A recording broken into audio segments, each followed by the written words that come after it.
જય સ્વામિનારાયણ. શાસ્ત્રી સ્વામી ધર્મપ્રસાદ દાસજી કોલેજ ઉનામાં આપનું હાર્દિક સ્વાગત છે. આજે આપણે એસવાય બીકોમ સેમેસ્ટર 4 કે જેમાં ઇન્કમ ટેક્સ 2નો અભ્યાસ કરવાનો છે.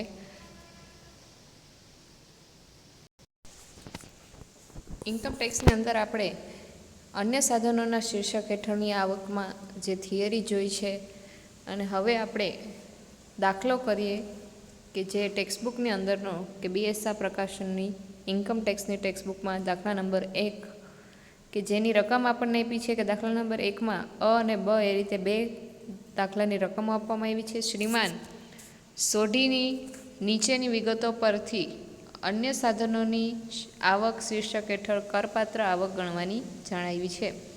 તો એમાં આપણને માહિતી આપી છે ગોલી લિમિટેડના ઇક્વિટી શેર પર મળેલ ડિવિડન્ડ 20,000, ગોકુલધામ સોસાયટી લિમિટેડના 4,00,000ના 9% કરમુક્ત બોન્ડ પર વ્યાજ આપ્યું છે અને ટીડીએસ કાઉન્સમાં આપ્યું છે 10% અને વ્યાજમાં આપણને 36,000 આપણને કોલમમાં આપ્યું છે. ગડા ઇલેક્ટ્રોનિક્સ લિમિટેડના નોંધાયેલ ડિબેન્ચર પર મળેલ વ્યાજ ટીડીએસ છે 10% એટલે 1,44,000 આપણને રકમ આપી છે. ગડા ઇલેક્ટ્રોનિક્સના નોંધાયેલ ડિબેન્ચરમાં રોકાણ કરવા માટે લીધેલ લોનનું વ્યાજ 17,600 રૂપિયા. કે આ પરથી આપણે છે કે જે અન્ય સાધનોના શીર્ષક હેઠળનું પત્રક તૈયાર કરવાનું છે અને પત્રક કઈ રીતે તૈયાર કરવાનું છે એ જોઈએ. તો અહીંયા મેં દાખલા નંબર 1નો અ કે જે આપણે સોઢીની સાધનોની કરપાત્ર આવકની ગણતરીનું પત્રક તૈયાર કર્યું છે કે જેમાં મેં 2 ખાના તૈયાર કર્યા છે, વિગત અને રકમ, અને શીર્ષક આપ્યું છે કે શ્રીમાન સોઢીની અને સાધનોની કરપાત્ર આવકની ગણતરી, અને પાછલું વર્ષ છે 2019-20 અને આકારણી વર્ષ છે 2020 અને 21નું.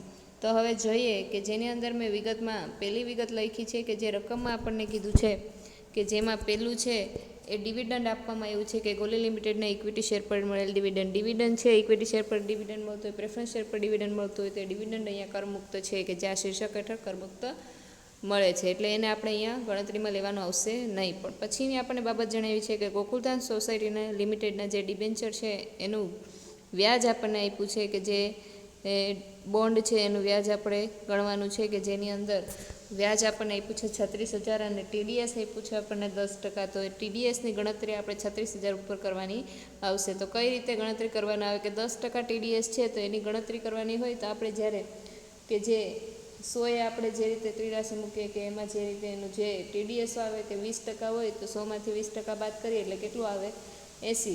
તો અહીંયા આપણને 100માંથી 10% બાદ કરીએ એટલે કેટલું આવશે 90. તો આપણે 36,000 ગુણ્યા 100 અને એને ભાગ્યા 90 કરવાના આવશે કે જે ટીડીએસ બાદ કરી લઈએ એટલે કે જે 100માંથી 10% ટીડીએસ બાદ કરીએ એટલે 90. એટલે એ રીતે એ રકમ મેં અહીંયા દર્શાવી છે. તો જ્યારે પણ દાખલામાં આ રીતે ટીડીએસ કાઉન્સમાં આપ્યું હોય તો ટીડીએસ ગણવાનું થાય તો ત્યારે આ રીતે એની ટીડીએસની ગણતરી કરવાની આવે કે જેમાં આપણે જે 20% આપ્યું હોય ટીડીએસ ગણવાનું તો જે 100માંથી 20 બાદ કરીએ એટલે આપણે 90ની જગ્યાએ કેટલા લખવાના આવશે 80. એવી રીતે અહીંયા 10% આપ્યું છે એટલે મેં અહીંયા 90 દર્શાવ્યા છે એટલે 36,000 ગુણ્યા 100 અને એને ભાગ્યા 90 એટલે આપણને રકમ મળશે 40,000 જે મેં આઉટર કોલમ રકમના ખાનામાં લખી છે. હવે ગડા ઇલેક્ટ્રોનિક્સ લિમિટેડના નોંધાયેલા ડિબેન્ચર પર મળેલ વ્યાજ એમાં પણ 10% ટીડીએસ જણાવવામાં આવ્યું છે. તો એમાં રકમ આપણને આપી છે 1,44,000, એના પર આપણે 10% લખી ટીડીએસ ગણીએ તો એની ગણતરી પણ આ રીતે કરવાની છે કે જે 1,44,000 બરાબર એને ગુણ્યા 100 અને એને ભાગ્યા 90 કર્યા છે. એટલે કે શું કામ કે 10% ટીડીએસની રકમ કહે છે એટલે આપણે 100માંથી 10% બાદ કરીએ એટલે 90. તો 90 મેં છેદમાં લખ્યા છે 90 એટલે આપણને રકમ મળશે 1,60,000. એટલે આપણને જે માહિતી આપી છે દાખલાની રકમ આપી છે એમાંથી આપણે 3 બાબતો લેવાની આવે છે. એક તો એના કરમુક્ત બોન્ડ પર મળેલ વ્યાજ દર્શાવવાનું આવશે ટીડીએસ બાદ પછીનું, અને જે એના ડિબેન્ચર છે નોંધાયેલા ડિબેન્ચર પર મળેલ વ્યાજ છે એને પણ ટીડીએસ પછીનું વ્યાજ આપણે દર્શાવ્યું છે. પણ અહીંયા ઇક્વિટી શેરનું ડિવિડન્ડ છે એ આપણે દર્શાવતા નથી. એટલે આ બંને વ્યાજની ગણતરી કરીએ એટલે આપણે કુલ ગ્રોસ વ્યાજ મળશે 2,00,000 રૂપિયા. આ રીતે લખવાનું છે, કુલ ગણતરી કરવાની છે અને જે કુલ ગ્રોસ વ્યાજ છે એમાંથી આપણે એની કપાતો આવતી હોય તો ખાસ કપાતો બાદ કરી અને પછી જે રકમ મળશે એ આપણને અન્ય સાધનોના શીર્ષક હેઠળની કરપાત્ર આવક મળશે. તો અહીંયા આપણે ખાસ કપાત તરીકે બાદ કરવાની આવશે કે જે ગડા ઇલેક્ટ્રોનિક્સના જે નોંધાયેલા ડિબેન્ચરમાં જે રોકાણ કરવા માટે લોન લેવામાં આવી હશે એ લીધેલ લોનનું વ્યાજ હોય એ લીધેલ લોનનું વ્યાજ આપણને કપાત તરીકે મળી શકે. કે હંમેશા દાખલાની અંદર જ્યારે આવી કોઈ લોન આપે એનું વ્યાજ આપેલું હોય તો એ વ્યાજ આપણે કરમુક્ત તરીકે એટલે કે કપાત તરીકે બાદ કરવાની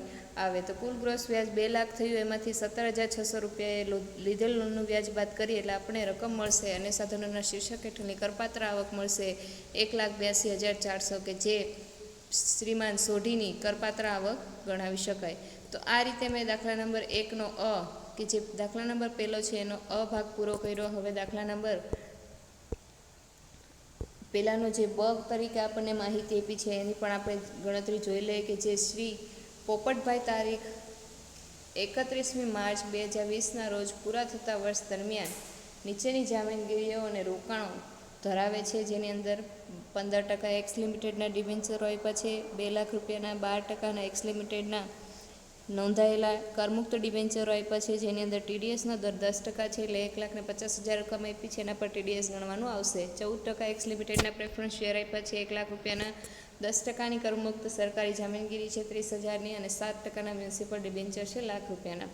તો એના પર આપણને વધારાની માહિતી આપી છે. વ્યાજ તથા પ્રેફરન્સ શેરનું ડિવિડન્ડ ઉઘરાવવા માટે અનુક્રમે 150 અને ₹50 કમિશન બેંકે ચૂકવેલું છે, અને 15%ના ડિબેન્ચર ખરીદવા માટે કે જે લીધેલી લોનના વ્યાજના 13,500 ચૂકવ્યા હતા. તો આ માહિતી પરથી આપણે એનો એક પત્રક તૈયાર કરવાનો આવશે કે જેની અંદર એના અન્ય સાધનોના શીર્ષક હેઠળની આવક દર્શાવવામાં આવશે. તો ખાસ અહીંયા શીખવાનું છે કે જે આપણને આ રીતે માહિતી આપે કે જે વ્યાજ અને પ્રેફરન્સ શેરનું ડિવિડન્ડ ઉઘરાવવા બેંક તરફથી કોઈ રકમ ચૂકવવામાં આવતી હોય તો એ રકમમાં જ્યારે ડિવિડન્ડની બાબત આવે તો ડિવિડન્ડની રકમ છે એ આપણને કરમુક્ત મળે, એટલે આપણે એ રકમને ધ્યાનમાં લેવાની આવશે નહીં, પણ જે વ્યાજ માટે જે બેંક તરફથી ચૂકવવામાં આવતું હશે એ રકમ આપણે ખાસ કપાતમાં બાદ કરવાની આવશે, અને જે ડિબેન્ચર ખરીદવા માટે જે લીધેલી લોન હશે એનું વ્યાજ છે તો એને પણ આપણે ખાસ કપાતમાં બાદ કરવાનું આવશે.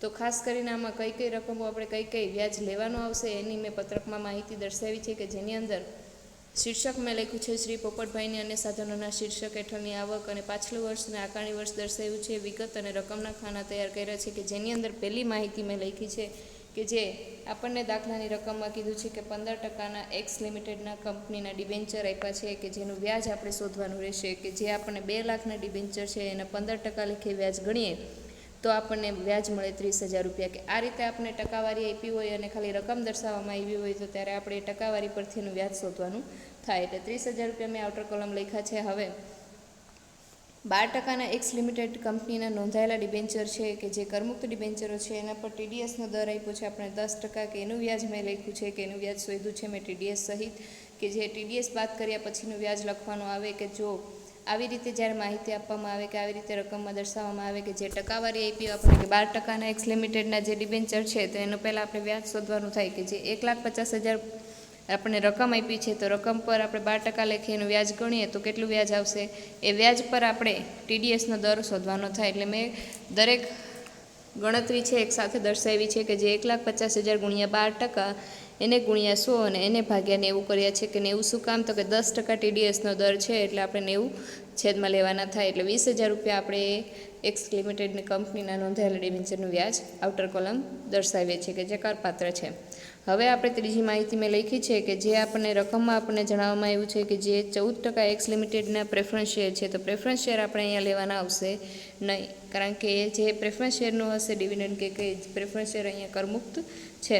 પછી 10%ની કરમુક્ત સરકારી જામીનગીરી દર્શાવી છે 30,000 રૂપિયા. તો જે કરમુક્ત સરકારી જામીનગીરી હોય તો એમાં આપણે એનું વ્યાજ છે એ લખવું પડે, અને એ વ્યાજની ગણતરી મેં કરી છે કે 30,000 ગુણ્યા 10% લેખે 3,000 મેં દર્શાવ્યા છે. ચોથીમાં માહિતીમાં મેં લખ્યું છે 4 નંબર પર.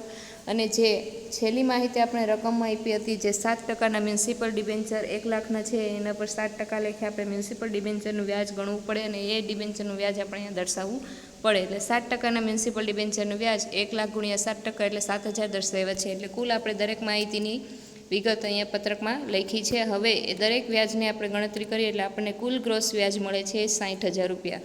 એ 60,000 રૂપિયા કુલ ગ્રોસ વ્યાજ પરથી આપણે ખાસ કપાતો હશે એ બાદ કરવાની આવશે. તો જે બાદ કરું છું હું એમાંથી 15,000ના ડિબેન્ચર ખરીદવા માટે જે લોન લીધી હશે એનું વ્યાજ 13,500 બાદ કરીએ છીએ. અને બીજી બાબત બાદ કરવાની આવે છે કે જે બેંક તરફથી વ્યાજ ઉઘરાવવા માટે જે ચૂકવવામાં આવે છે, બેંકને ચૂકવવામાં આવે છે બેંક વ્યાજ તરીકે આપણે રકમ ચૂકવીએ છીએ તો એ રકમ બેંક વ્યાજને આપણે કપાતમાં બાદ કરવાની છે 150 રૂપિયા. એટલે આપણને 60,000માંથી 13,500 અને 150 બાદ કરીએ એટલે શ્રી પોપટભાઈની અન્ય સાધનોના શીર્ષક હેઠળની કરપાત્ર આવક મળશે આપણને 46,350.